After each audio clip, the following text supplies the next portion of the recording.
Mount Everest एक ऐसी चीज़ है जो हर एक क्लाइंबर का ड्रीम है। तो हम लोग क्लाइंब कर रहे थे तो 2-3 डेड बॉडीज़ हमको क्रॉस करके जाना पड़ा, बट वो एक्चुअली वो क्लाइंबर सोया हुआ नहीं था, उसकी डेथ हो चुकी थी। शेरपा खड़ा हुआ and he said Pranav let's go back, your mother would be happy. Decide किया कि डेफिनेटली मैं फिर से क्लाइंब करने के लिए वापस आऊँगा। तो जो फेल्यूर था वो फेल्यूर ही सबसे बड़ा मेरा मोटिवेशन था, जो अभी फिर से 2019 में मेरे साथ था। तो वो समझ में आता कि हाँ, ये टॉप ऑफ द वर्ल्ड, दुनिया की सबसे ऊंची चोटी।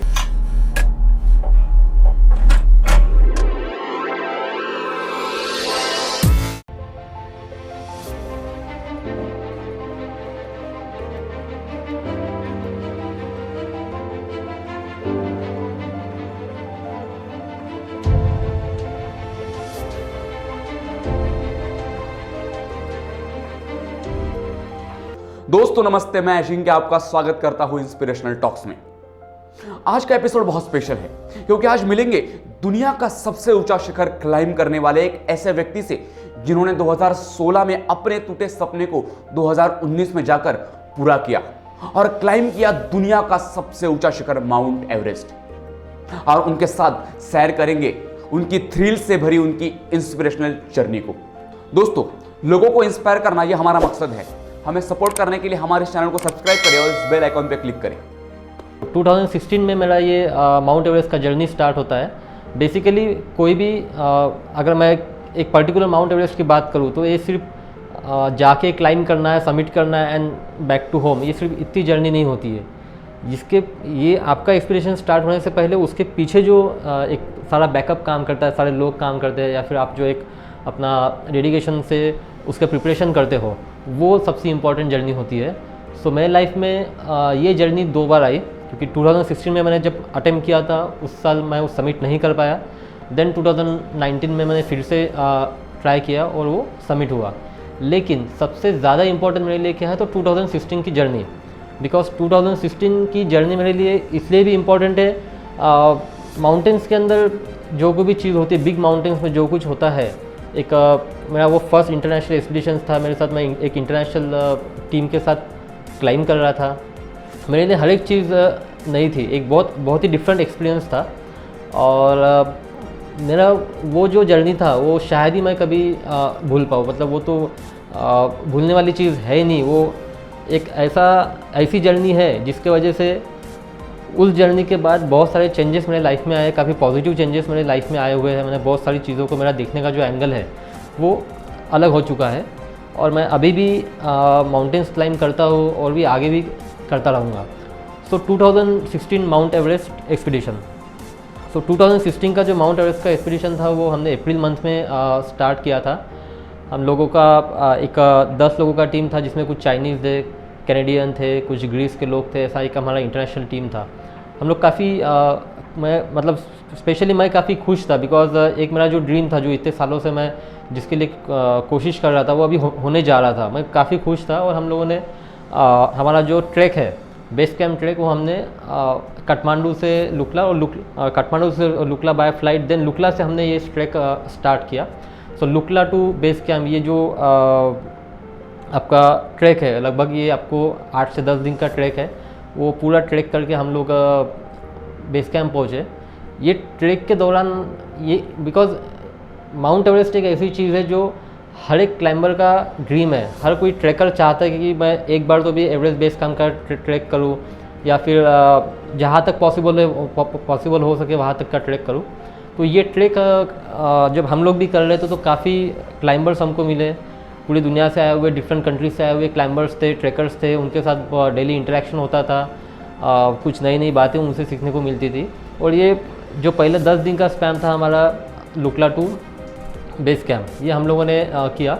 देन बेस कैम्प में आने के बाद हम लोग का वहाँ से रियल एक्सपीडिशन जो होता है वो वहाँ से स्टार्ट होती है। तो वहाँ पे हम लोग पहले खुद की बॉडी एक्टिविटाइज करते हैं, वहाँ पे कुछ दिन हम रुकते हैं, हम लोग रोटेशंस करते हैं, या फिर उसके पहले माउंट लोबूचे करके वहाँ पे एक पीक है, वो पीक हम लोग सबमिट करके आते हैं, ताकि हमारा जो हमको एक्सपीडिशन करना है, जो 7000 मीटर से ऊपर जाना है, 8000 मीटर तक जाना है, वो थोड़ा कॉन्फिडेंस उससे आ जाता है। सो ये इस तरह से हमारा प्रिपरेशन वहाँ पे चल रहा था अप्रैल के मंथ में 2016 में। एंड माउंट एवरेस्ट का जो जर्नी होता है, मैं आपको एक शॉर्ट में बताता हूँ कि वो एक्सपीडिशन का पूरा जर्नी कैसे होता है, किस तरह से एक्सपीडिशन प्लान होते हैं, कैसे रोटेशंस होते हैं एंड ऑल। सो बेसिकली ये जो एक्सपीडिशंस होता है लगभग 1.5 से 2 महीने का एक्सपीडिशन होता है। डिपेंड करता है कि वेदर कैसा है, वेदर विंडो कब ओपन होगा, समिट विंडो कब ओपन होगा, आपकी बॉडी किस तरह से एक्लेमेटाइज होती है, आप कैसा रिस्पॉन्स करते हो माउंटेन्स में, ये सारी चीज़ें उसमें होती है।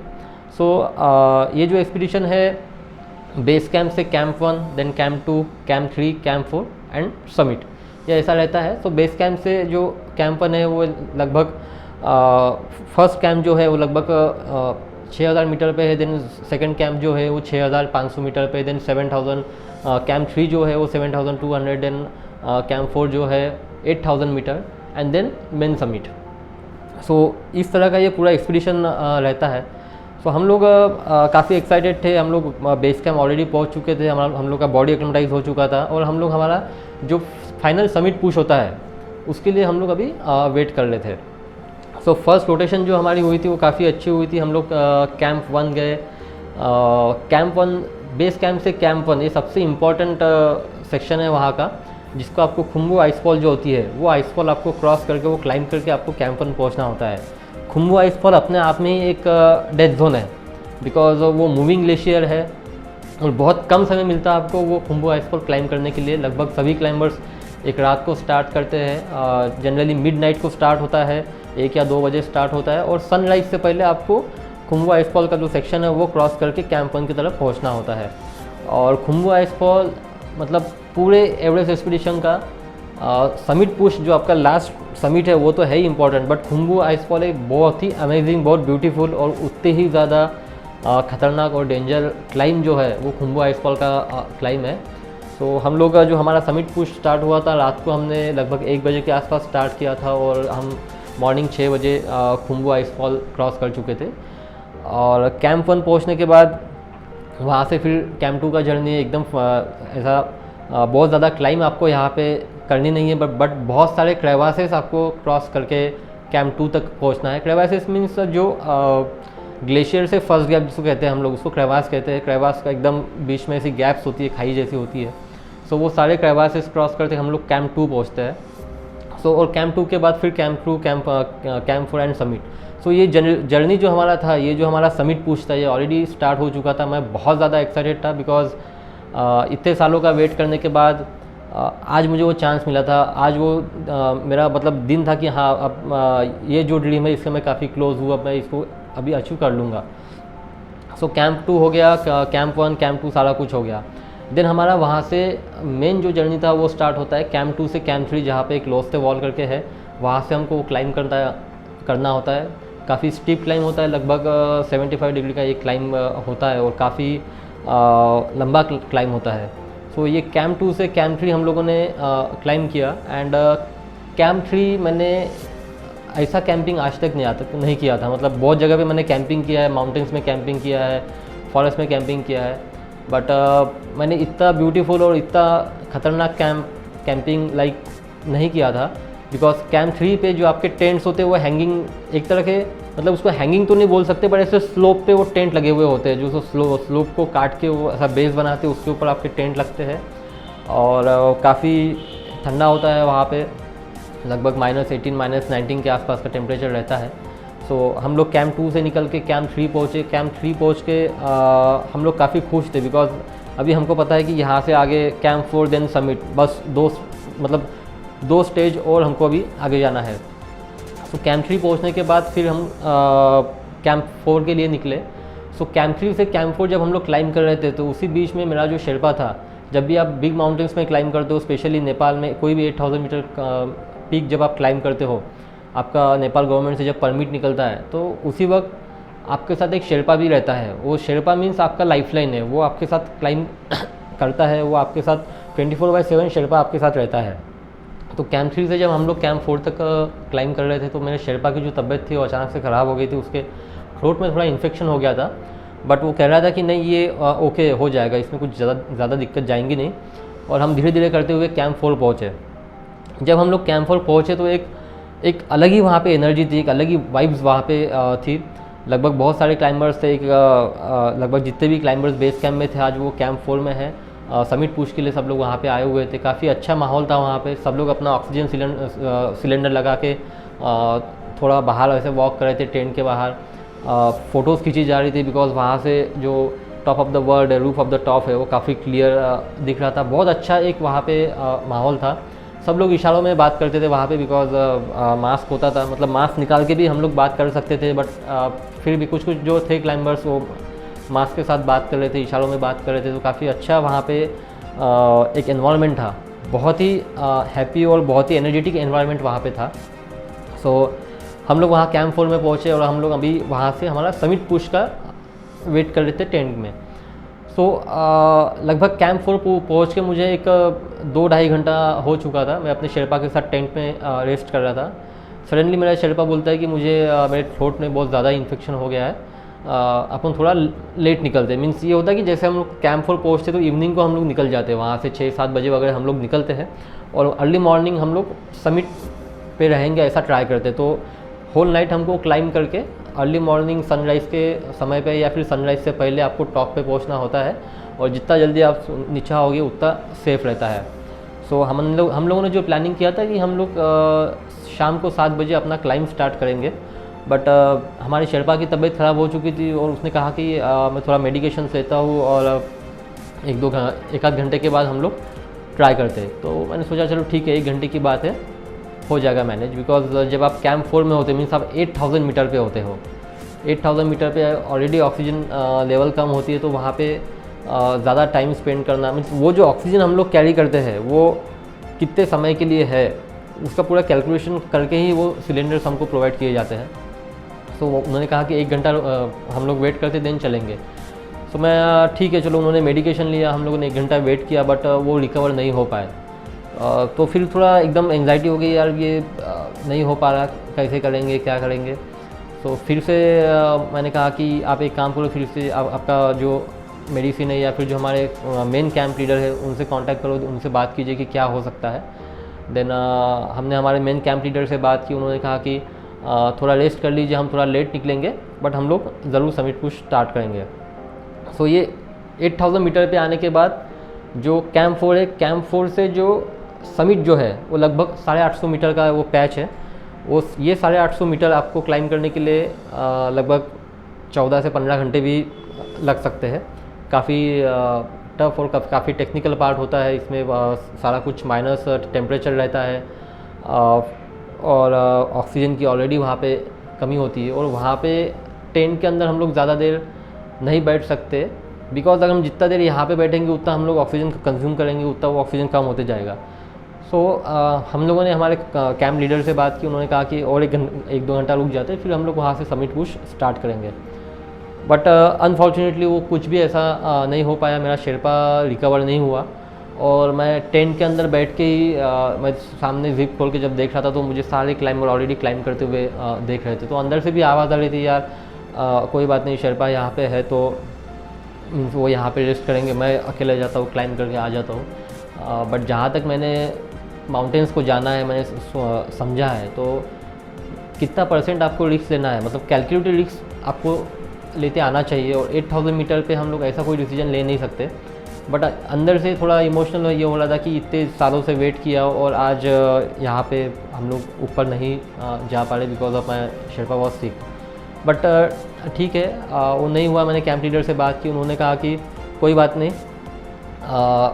उसी वक्त हमारा जो मेन कैंप लीडर थे, एवरेस्ट के बगल में माउंट लॉस थे जो 5th highest peak in the world है, वो वहाँ पे क्लाइंब कर रहे थे। उन्होंने कहा कि मेरा ट्रेवास है, मैं लॉस होने के बाद वैसे ही कैंप 4 पे आऊँगा, तो हम लोग उस वक्त साथ में चल लेंगे।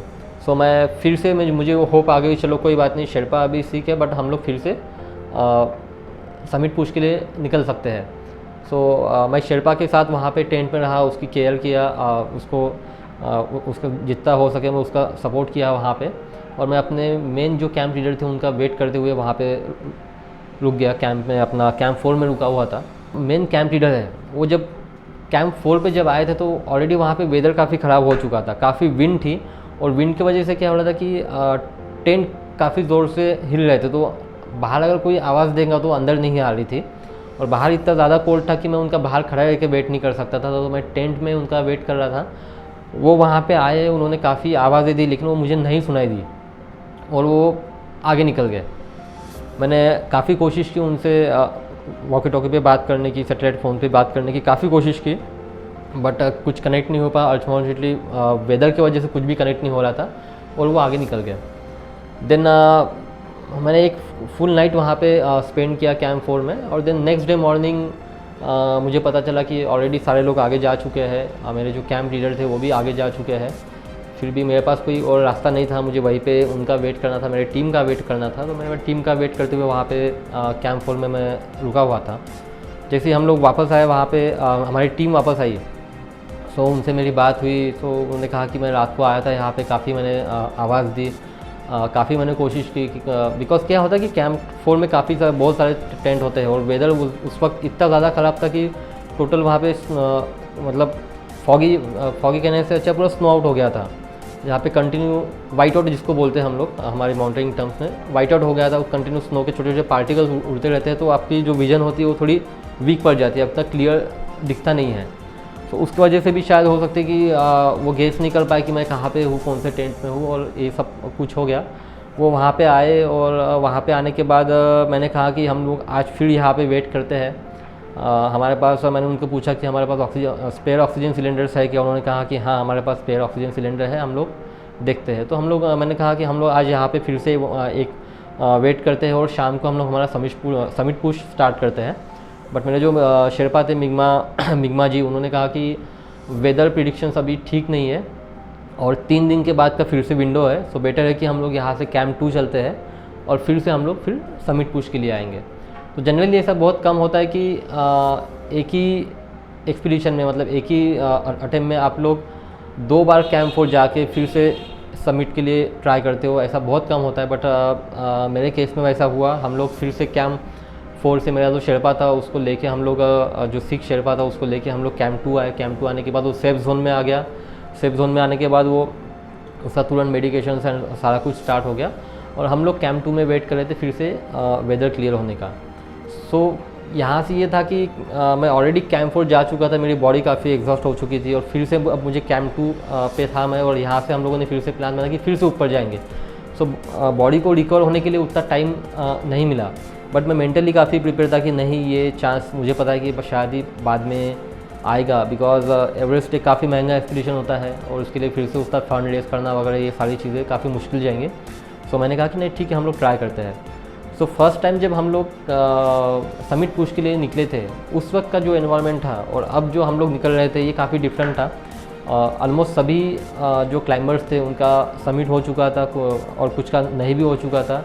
जो मेन समिट विंडो थी ऑलरेडी वो क्लोज़ हो चुकी थी।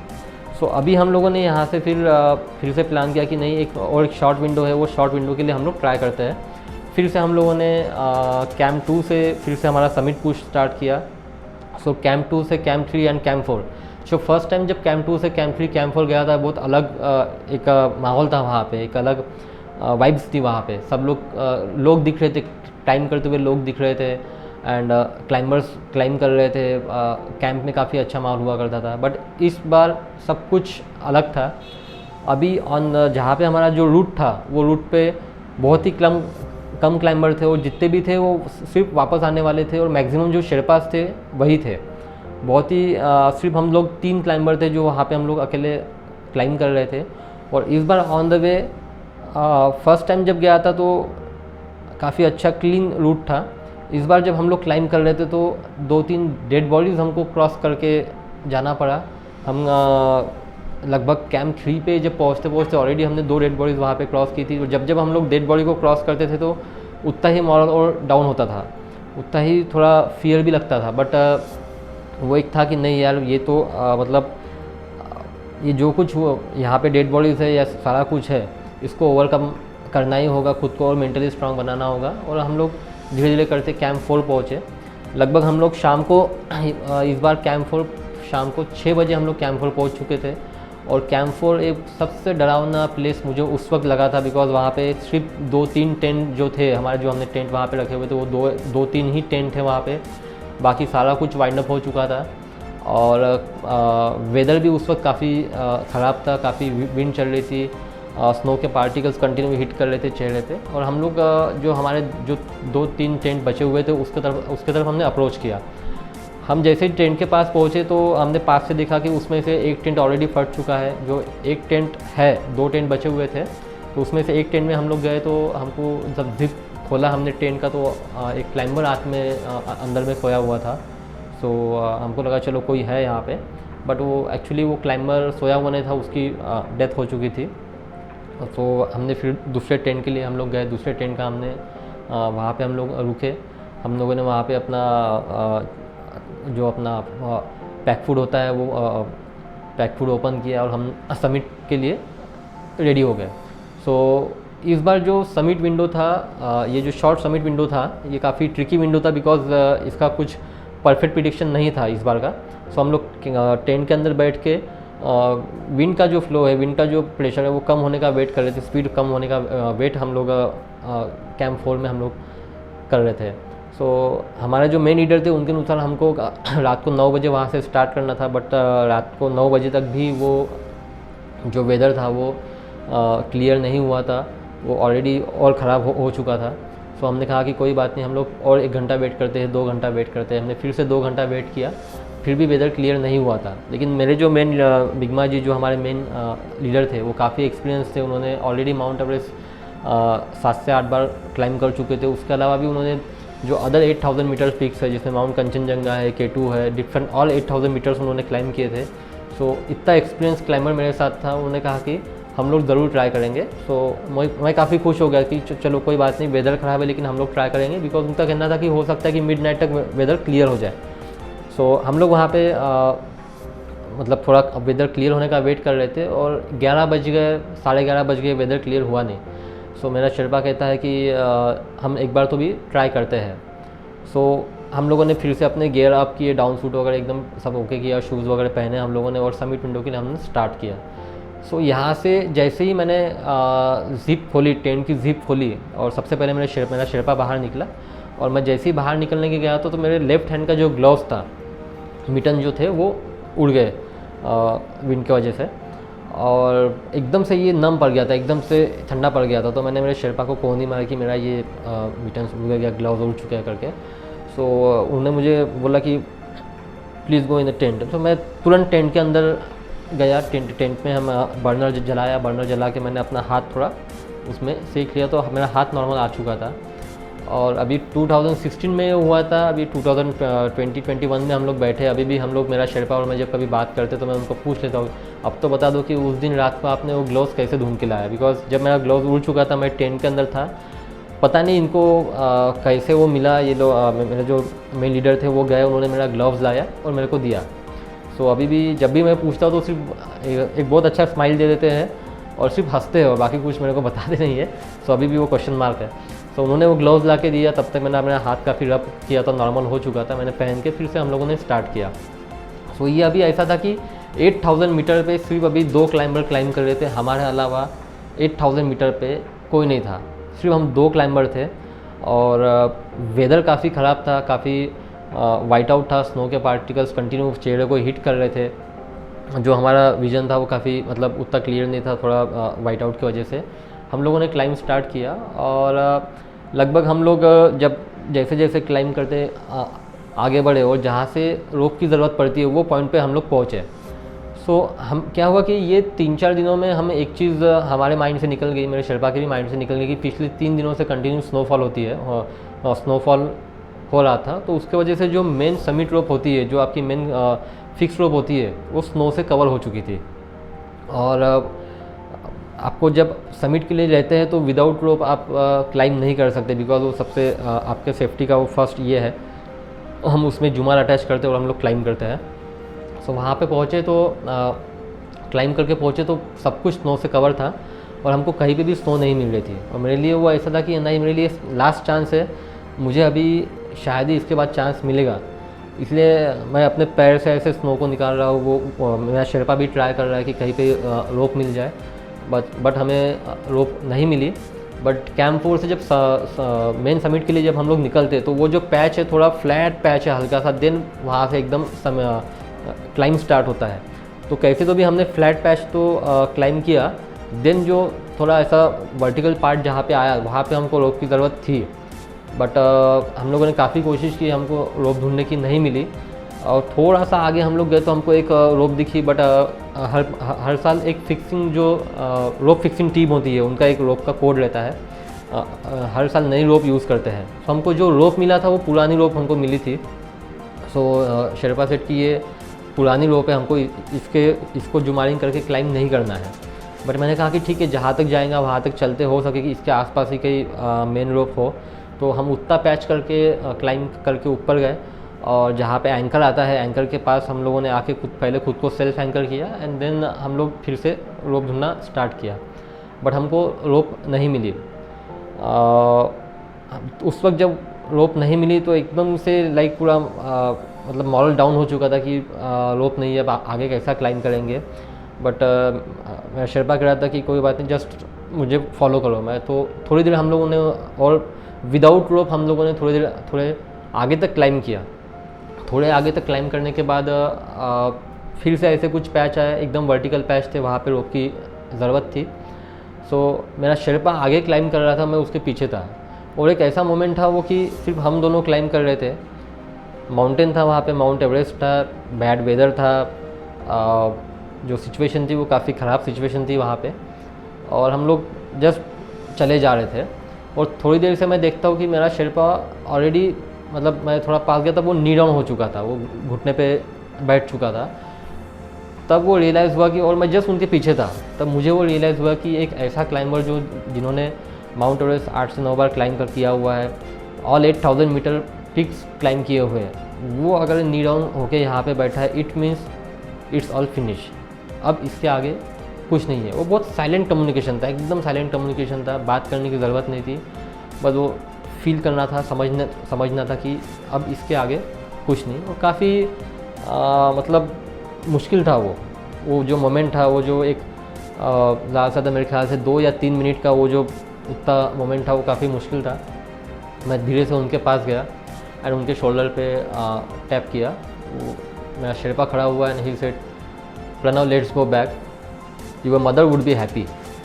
जब उन्होंने ये बोला कि हमें यहाँ से वापस चलना, आपकी मम्मी खुश हो जाएंगी, सो जितना भी एड्रेनलिन रश बॉडी में था वो एकदम से डाउन हो गया।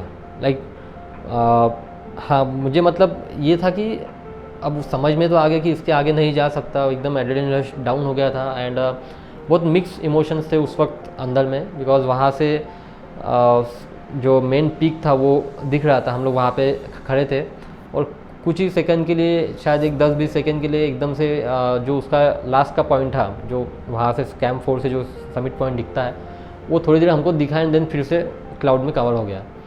सो एकदम हम लोग दोनों शांत थे। उन्होंने कहा कि हमको वापस जाना चाहिए, और मैं तो वहीं पे थोड़ी देर तक खड़ा रहा, मैं कुछ बोला नहीं। मैंने माउंटेन्स की तरफ देखा और मन ही मन में बोला कि शायद ये मेरे लिए इस साल नहीं है, और हम लोग वहाँ से टर्न हो गए।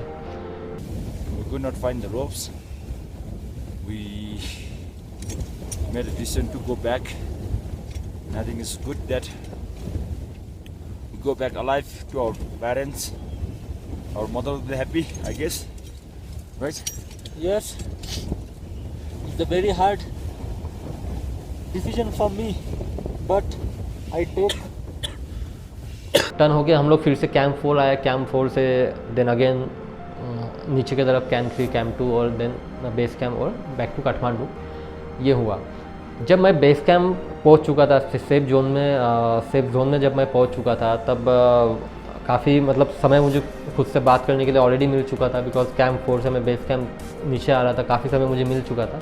तो उस वक्त मैंने डिसाइड किया कि कोई बात नहीं, ये माउंटेन्स तो यही है, माउंटेन्स कहीं जाने वाले नहीं है, और मैंने ज़्यादा रिस्क नहीं लेके भी अच्छा किया। अगर ज़्यादा रिस्क मैं फर्स्ट अटेम्प्ट में जो पहली बार कैंप 4 पहुंचता था, अगर मैं जाता था ऊपर, तो शायद कुछ हो सकता था या फिर जान भी जा सकती थी। सो अच्छा हुआ कि मैं वापस आया, एंड बेस कैंप में आके मैंने डिसाइड किया कि डेफिनेटली मैं फिर से क्लाइंब करने के लिए वापस आऊँगा। तो वहाँ पे एक रॉक था छोटा सा, वो रॉक पे मैंने लिखा था कि आई विल बी बैक, इतना मैंने लिखा, एंड वो रॉक वहीं पे छोड़ दिया। सो 2016 देन 2017 हो गया, 18 हो गया। मैंने 2 साल कोशिश की, काफ़ी कोशिश की, बट मेरे से पॉसिबल नहीं हो पाया। मतलब मैंने कि फंड्स पॉसिबल नहीं हो पाए, बट मेरा फिज़िकल प्रिपरेशन और मेंटल प्रिपरेशन कंटिन्यू चल रहा था। और 2019 वो समय था कि फिर से मुझे वो चांस मिला। मैं मेरे शेरपा से काफ़ी अटैच हो चुका था और उन्होंने कहा कि जस्ट उनका एक कॉल आया मुझे कि इस बार क्लाइंबिंग के लिए आएगा क्या। तो मैंने कहा कि मैं आ सकता हूँ, बट मेरा फाइनेंशियल पोजीशन नहीं है। सो उन्होंने कहा कि तू आ जा, वो बाकी बाद में देख लेंगे। एंड 2019 में हम लोग फिर से माउंट एवरेस्ट के एक्सपीडिशन के लिए बढ़ चुके थे। इस बार मैं काफ़ी प्रिपेयर था, बिकॉज 2016 का पूरा एक्सपीरियंस मेरे साथ था। वो जो मतलब मैं एक तरह से बोलता हूँ कि वो जो फेल्यूर था, वो फेल्यूर ही सबसे बड़ा मेरा मोटिवेशन था, जो अभी फिर से 2019 में मेरे साथ था। एंड वो जो 2016 में मैंने जो एक्सपीरियंस किया, 8000 मीटर पे मैं 3 से 4 नाइट्स मैंने वहाँ पे स्पेंड किए, 2 बार रोटेशंस किए। तो ओवरऑल एक अच्छा खासा आइडिया था मेरे पास। एंड 2019 में हम लोगों ने फिर से समिट पुश के लिए एक्सपीडिशन के लिए हमने स्टार्ट किया। और जो 2016 में मुझे लगभग 50 डेज़ के आसपास लगे थे पूरे एक्सपीडिशंस को, ये 2019 में हमने ये एक्सपीडिशन सिर्फ 37 डेज़ में हम लोगों ने ये क्लोज़ किया। एंड मतलब 2019 का भी जर्नी काफ़ी अच्छा था। उसमें भी इंटरनेशनल टीम थी। मेरा सबसे अच्छा दोस्त उसमें जो बना था वो मेरा पाकिस्तान से था, मेरा फ्रेंड सरबाज खान, काफ़ी अच्छा क्लाइंबर है। वो मेरे साथ इस बार ये वाले टीम में थे। और कुछ चाइना के लोग थे, इसमें भी कैनेडियन थे, ग्रीस थे। बहुत अच्छा, बहुत स्ट्रांग टीम था हमारा, जो भी सबसे फिट टीम था उस वक्त हमारा बेस कैंप में। और हम लोगों ने फर्स्ट ही रोटेशन में हम लोगों ने वहाँ पे उसको सबमिट किया था। तो 2019 में मेरे लिए कैंप 4 तक का सब कुछ मैंने ऑलरेडी देख चुका था, बट फिर भी जब भी आप 8000 मीटर पे जाते हो कुछ ना कुछ नया आपके लिए रहता है। सो कैंप 4 से जो मेन समिट का जर्नी था वो मैं आपसे एक बार शेयर करना चाहता हूँ। सो कैंप 4 से हम लोगों ने 2019 में शाम को 5 बजे स्टार्ट किया और अर्ली मॉर्निंग हम लगभग 6 सवा 6 बजे समिट पे थे। सो जब हम लोग समिट की तरफ अप्रोच कर रहे थे, एक बालकनी करके जगह आती है, वहाँ पे हमने पहला ब्रेक लिया। दिन हम लोग साउथ समिट के पास रुके और साउथ समिट से हम लोग मेन समिट के लिए।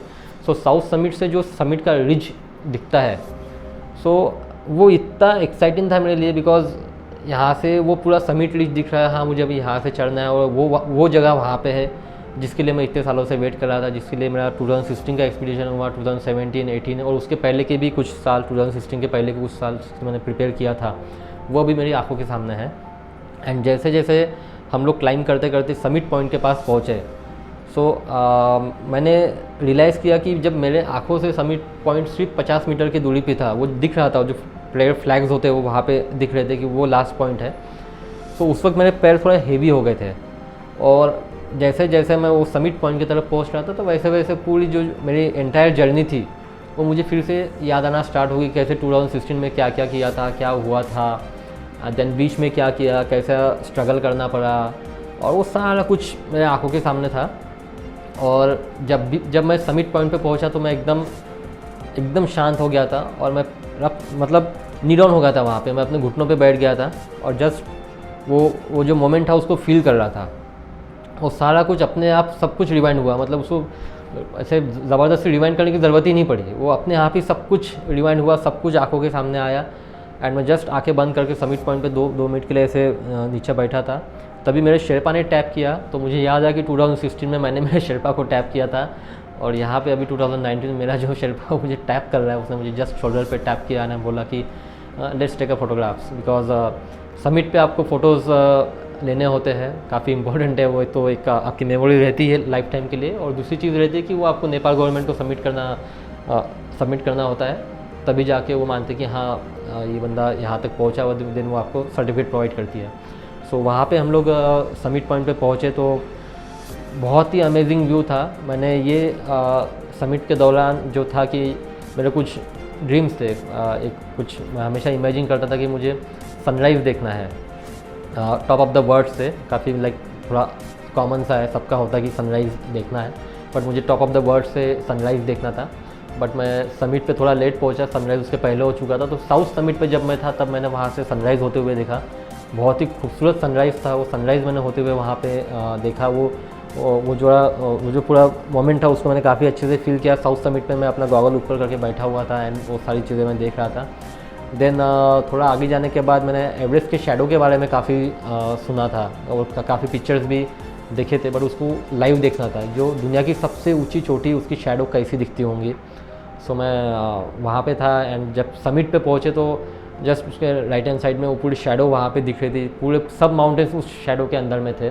सो समझ में आता कि हाँ, ये टॉप ऑफ द वर्ल्ड, दुनिया की सबसे ऊंची चोटी, सबसे बड़ी चोटी, सबसे ऊंची चोटी, उसकी शैडो इतनी सुंदर वहाँ पे दिखी। वो एक शैडो मुझे वहाँ पे देखने को मिला था। और एक तीसरा था कि मैं हमेशा इमेजिन करता था कि जब भी मैं क्लाइंब करूँगा तो ज़्यादा लोग ना हो वहाँ पे, मतलब ज़्यादा क्लाइंबर ना हो, थोड़ा फ्री स्पेस रहे, कम क्लाइंबर रहे। और इस बार हम लोग फर्स्ट टीम थे, तो हमारे अलावा उस वक्त समिट पे कोई नहीं था। सो हम लोगों ने बहुत अच्छे से वहाँ पे हम लोग जनरली जो समिट होने के बाद लोग 5 से 10 मिनट वहाँ पे रुकते हैं, बट हम लोगों ने काफ़ी अच्छा टाइम स्पेंड वहाँ पे किया। वेदर ख़राब था थोड़ा सा, बट ठीक है, मतलब वो जो था वो इम्पोर्टेंट था। वो सब भूल चुके थे कि हाँ थके हुए हैं, वेदर ख़राब है, हमको जल्दी नीचे जाना है। हमको सिर्फ वो मोमेंट एंजॉय करना था। समिट पे एक हुआ था कि समिट पे जैसे ही पहुँचने के बाद सभी लोग अपनी कंट्री का फ्लैग के साथ फ़ोटो खींचते हैं। सो मैं अपना एक स्कूल का बैनर लेके गया था, और CSE ऑलराउंडर का बैनर मैं लेके गया था, और अपना एक फ़्लैग लेके गया, इंडियन फ्लैग लेके गया था, ट्राई कलर। सो वहाँ पे समिट पे पहुँचने के बाद सबसे पहले जैसे ही मैंने अपना बैनर निकाला तो विंड इतने ज़ोर से थी कि वो बैनर उड़ के सीधा चाइना साइड चला गया, मतलब नॉर्थ साइड में वो उड़ के चला गया, तो चाइना में चला गया वो। कैसे तो भी वो फ्लैग मैंने बचा लिया। मैंने फ्लैग आपको ग्रैब किया, फ्लैग को पकड़ा और वहाँ पे फ़ोटोज़ लिए। देन हम लोग फिर से बैक टू अपना जो क्लाइंब डाउन का जो जर्नी होता है वो हम लोगों ने स्टार्ट किया। काफ़ी खुश थे हम लोग। 2019 का भी जर्नी बहुत ही सुंदर और बहुत ही अच्छा रहा, बट मेरे लिए सबसे इम्पोर्टेंट है मेरा 2016 का जर्नी। बिकॉज हो सकता है कि 2019 का जर्नी बहुत स्मूथली, मतलब उसका काफ़ी स्मूथ हुआ, अच्छे से हुआ सारा कुछ चीज़ें, बट मेरा जो लर्निंग था, जो लाइफ टाइम लर्निंग था, वो मेरा 2016 का जर्नी था। इसलिए मेरे लिए तो मेरा समिट 2019 में हुआ है, लेकिन मेरा अंदर से जो समिट है, मेरा जो इनर समिट है, वो इनर समिट 2016 में ही हो चुका था। सो इस तरह की मेरी ये माउंट एवरेस्ट की जर्नी है। और आने वाले समय में और भी पीक क्लाइंब करने का प्लान है। अभी माउंट कंचनजंगा करना है, 3rd highest peak in the world है। माउंट अन्नपूर्णा करना है, और भी 8000 मीटर के पीक क्लाइंब करना है। और मैं कोशिश करते रहूँगा कि मैं अपनी माउंटेनिंग कभी ना छोड़ूँ, माउंटेन्स में जाना स्पेशली मैं कभी ना छोड़ूँ। मैं हर साल हर वक्त माउंटेन्स में रहना चाहता हूँ। और माउंटेन्स ऐसे है जो आपको हम्बल बनाता है। माउंटेन्स ही है जो आपको, अगर आप माउंटेन्स में जाते हो तो आप लाइक ऐसा छाती ऊपर करके ऐसे ऊपर देख के क्लाइंब नहीं करते, आपको एकदम जब नीचे देख के ही क्लाइंब करना होता है, तो आप अंदर से भी काफ़ी हम्बल हो जाते हो। सो ये था मेरा माउंट एवरेस्ट का जर्नी। थैंक यू दोस्तों, तो ये थी प्रणव की इंस्पिरेशनल जर्नी। अपने टूटे सपने को किस प्रकार से पूरा किया जाता है, ये सीख इस इंस्पिरेशनल टॉक से हमें मिलती है। तो आपको ये वीडियो कैसा लगा हमें कमेंट करके जरूर बताइए, और इस वीडियो को आपके दोस्तों के साथ, फैमिली के साथ शेयर करना ना भूलें। तब तक थैंक यू वेरी मच।